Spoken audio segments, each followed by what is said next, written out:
haven't even been with 3 basketball players in the same month, like, let alone day.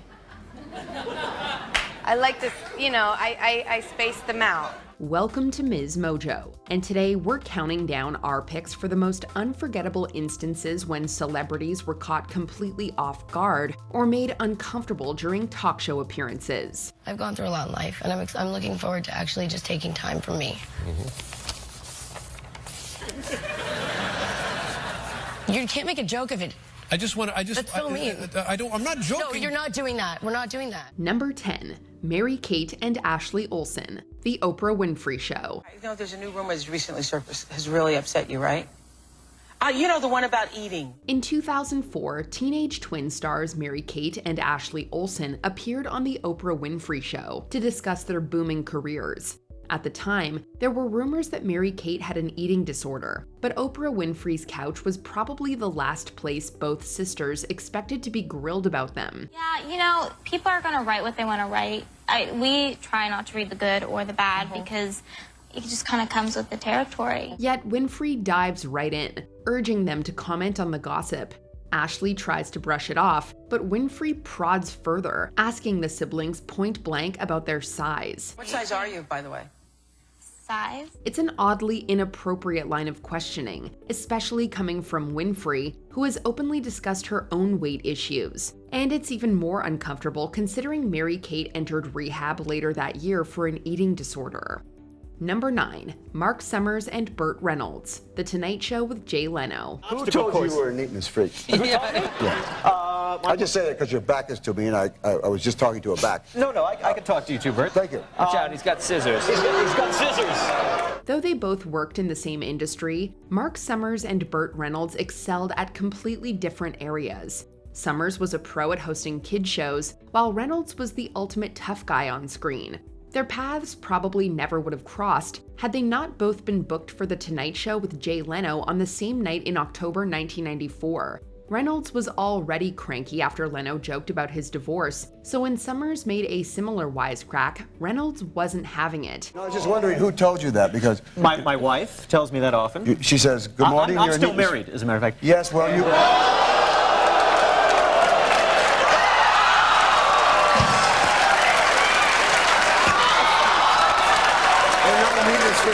What followed was a showdown involving cups of water and a humiliating pie fight. There we go. Safe to say, neither of them anticipated ending up in a pastry war when they left their houses that day. 1, 2,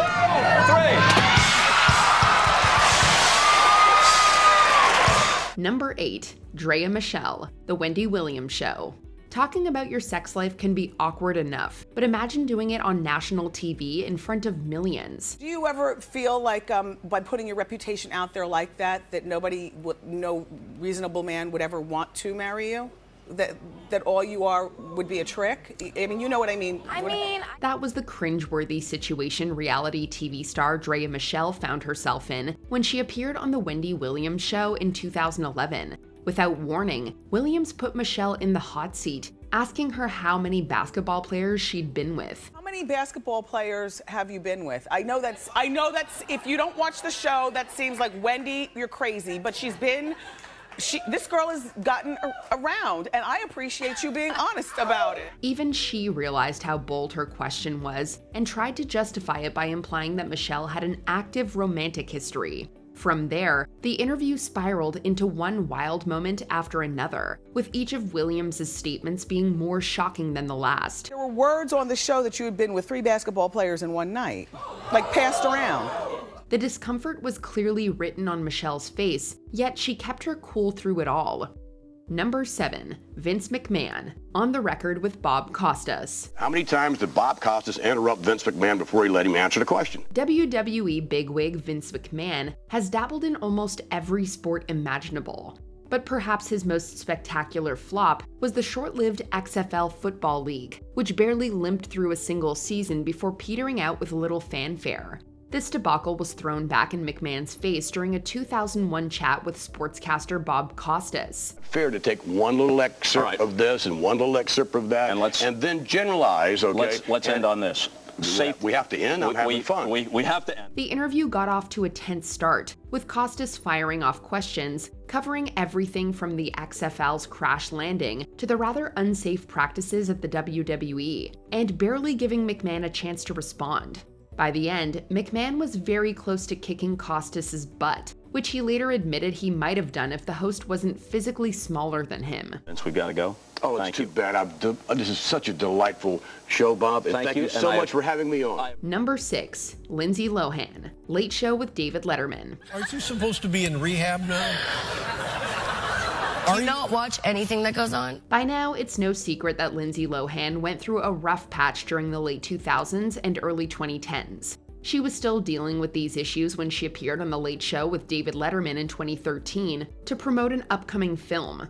But if Lohan was expecting to only talk about the movie, she was definitely in for a surprise, as Letterman immediately dived into questions about rehab, which wasn't on her pre-approved list of topics. I'm not joking. No, you're not doing that. We're not doing that. Maybe 1 or 2? No, this is my show now. While Letterman and his audience seemed to find this amusing, Lohan was visibly uncomfortable and unsuccessfully tried steering the discussion towards the film. At the end of the segment, though, Letterman praised Lohan for enduring his jokes, which made her tear up. You have to be in rehab May 2nd. Are you going to be there? You'll be there, right? Who's taking you to rehab? Number 5, Tom Selleck, The Rosie O'Donnell Show.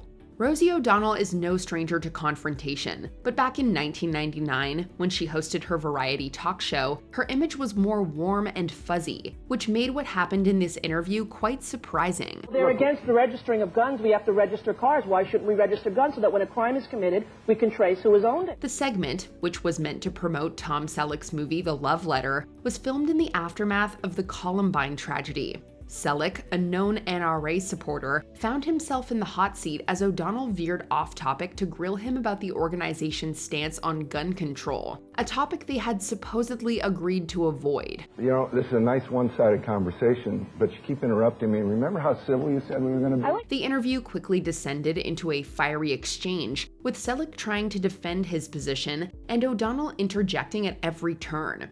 Ultimately, neither party walked away feeling heard or understood. You want to have a hunting rifle? Great. You want to have a handgun? Do you really think the Second Amendment is in the Constitution to guarantee hunting and target shooting? Number 4, Jennifer Aniston, Late Show with David Letterman. Dave sucked on my hair. I didn't suck on your hair. You sucked on my hair. I didn't suck your hair. Celebrities often appear on late-night talk shows to plug their latest projects. And Jennifer Aniston was no exception when she graced The Late Show with David Letterman in 1998. Aniston was there to promote her film, The Object of My Affection, but hardly said a word about it when the interview took a rather disturbing turn. In the middle of their conversation, Letterman suddenly drew closer to the actress and sucked on a strand of her hair.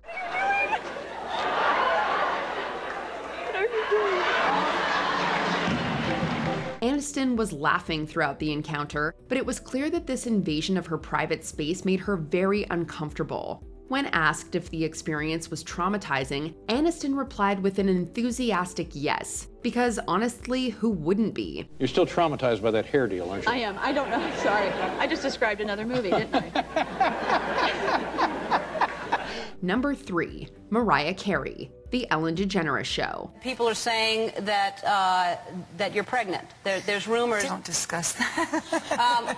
Talk show hosts love getting the scoop on celebrity news, from the celebrities themselves. Ellen DeGeneres, however, devised a particularly crafty method of doing this when it came to singer Mariah Carey. In 2008, rumors were swirling that Carey was pregnant. Although the buzz was true, Carey wasn't ready to share the news due to a previous miscarriage. She tried avoiding DeGeneres' question, but the host then whipped out a bottle of champagne. I'm not going to ask you if you're pregnant or not. I'm peer just pressure. say. Do you see what Ellen is doing? This is peer pressure. Nudging her to drink and thus confirm the speculation. Carey ended up faking a sip, which was all DeGeneres needed to erupt in cheers. While it may seem like a funny moment, the exchange left Carey feeling uneasy. She sadly suffered another miscarriage shortly after. Number 2, Tom Cruise, Today. Coming up, the mood changes a bit. You're going to see a fiery Tom Cruise talk about his attack on Brooke Shields antidepressants, and Ritalin for kids. Tom Cruise's 2005 press tour for War of the Worlds was nothing short of legendary. Besides his unforgettable couch jumping on the Oprah Winfrey Show, Cruz also had a fiery interview with former Today Show anchor Matt Lauer. The conversation started off smoothly, focusing on the film and Cruz's then-girlfriend Katie Holmes. It then took a bizarre turn when Lauer caught Cruz off guard with questions about his criticism of Brooke Shields for using medication to treat postpartum depression. What Adderall is, do you know Ritalin? Do you know now that Ritalin is a street drug? Do you understand that? The difference is, this was not against her will, though. But this wasn't against Brooke's will. Matt, I'm asking you a question. Cruz quickly grew frustrated, passionately defending his stance and lecturing Lauer on the history of psychiatry and the dangers he believed antidepressants posed. You should do that also, because just knowing people who are on Ritalin isn't enough. You should be a little bit more responsible in knowing I'm not prescribing Ritalin, Tom. This intense face-off between two unyielding parties remains one of the most contentious interviews in the show's history. You're telling me what's worked for people I know, or hasn't worked for people I know, and I'm telling you I've lived with these people, and they're better. So you're advocating it? I am not. I'm telling you, in their case, Before we continue, be sure to subscribe to our channel and ring the bell to get notified about our latest videos. You have the option to be notified for occasional videos or all of them. If you're on your phone, make sure you go into your settings and switch on notifications. Number 1. Joan Rivers, CNN Newsroom. I tell the truth. I'm sure I say the same things that all your viewers say to their friends sitting next to them on the couch. It was no small task taking Joan Rivers by surprise. The legendary comedian always seemed ready for anything. But when she appeared on CNN Newsroom in 2014 to promote her new book, Diary of a Mad Diva, Rivers probably wasn't expecting to be quizzed about her style of comedy and choice of attire. Sure enough, those were the questions host Frederica Whitfield lobbed her way, calling her out for being mean and interrogating why she was wearing fur on her book cover. Even with your fashion critiquing, while it's very mean in some ways, people can't wait to hear what you have to say. Really? It's not mean? Rivers was not amused by this line of questioning. You know, this whole interview is becoming a defensive interview. No! Are you wearing leather shoes? Yeah, shut up. I'm talking. You know what I mean? She wasted no time in putting Whitfield in her place, then abruptly cut the interview short, proving that Mad Diva wasn't just a title, it was a state of mind. You know, I'm going. I really am going, because all you have done is negative. No! All you have done is negative. I haven't heard net. I make people laugh for 50 years. I am put on earth to make people laugh. Which of these interviews shocked you the most? Let us know in the comments. This is not supposed to be a personal affront, and it's not. I don't say well, that it's certainly very entertaining. Look at the audience. They're just laughing and having a great old... Do you enjoy this video? Check out these other clips from MsMojo and be sure to subscribe and ring the bell to be notified about our latest videos.